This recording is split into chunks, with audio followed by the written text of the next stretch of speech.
What does it really take to build a community from scratch, based on nothing but an idea? Well, today, we're going to dive into the lives of the Sahaba, the very first generation of Muslims who did exactly that. We're going to explore their story through the lens of a classic text, Hayatus Sahabah, to get a feel for the principles that really defined who they were. You know, this one quote from the source material, it pretty much tells you everything you need to know. It frames the Sahaba not as politicians or warriors first, but as people defined by their inner qualities, pure hearts, deep knowledge, and absolutely zero pretension.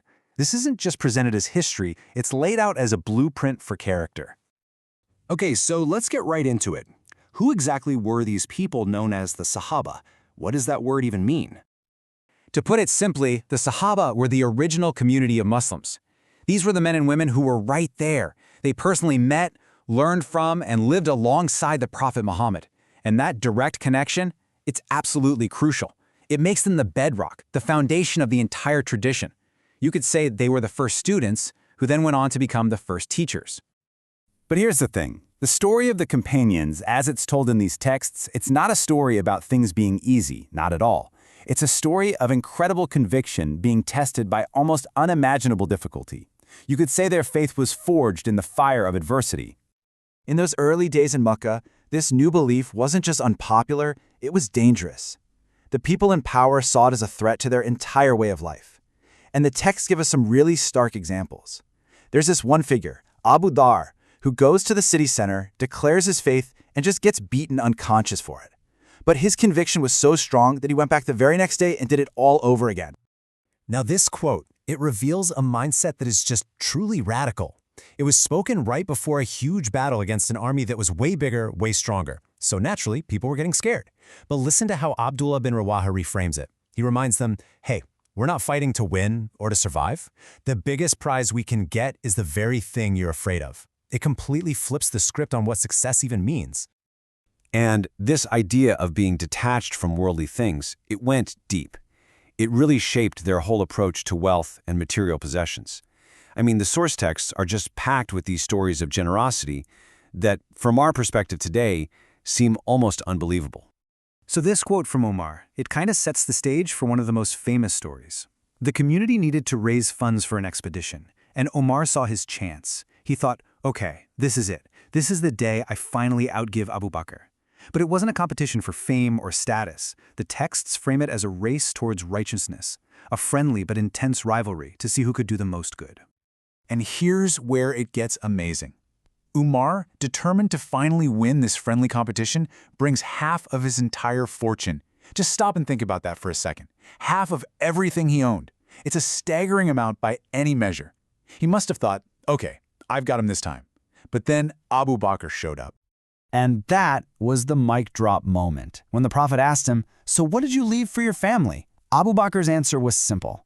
I have left Allah and His Rasul, meaning God and His Messenger. He had given everything. That one moment perfectly captures this profound trust, this complete shift away from worrying about material security that defined their whole worldview.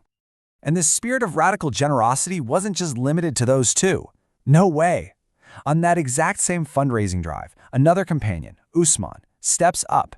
And he doesn't just make a donation, he pours 1,000 gold coins, an absolute fortune at the time, directly into the Prophet's lap to fund the whole expedition. So how does all this come together? I mean, you have this incredible faith, this unbelievable sacrifice, this radical generosity. But how does that actually translate into governing a society? Well, let's take a look at the model of leadership and justice that the texts describe. This is from the very first speech Abu Bakr gave after he was chosen as the community's leader. And it's basically a mission statement that completely flips the conventional idea of power on its head. He's declaring that justice means championing the weak against the strong and making sure that no one, no matter how powerful or influential, is above the law. And this idea of justice, it was actually baked right into how they chose their leaders. The texts are very clear on this. It wasn't a monarchy. Power wasn't something you inherited from your dad. Instead, the next leader was chosen through shura, a formal process of consultation among the most respected and knowledgeable people in the community. Okay, so this flowchart shows us that process in action during a really critical moment, picking the third leader.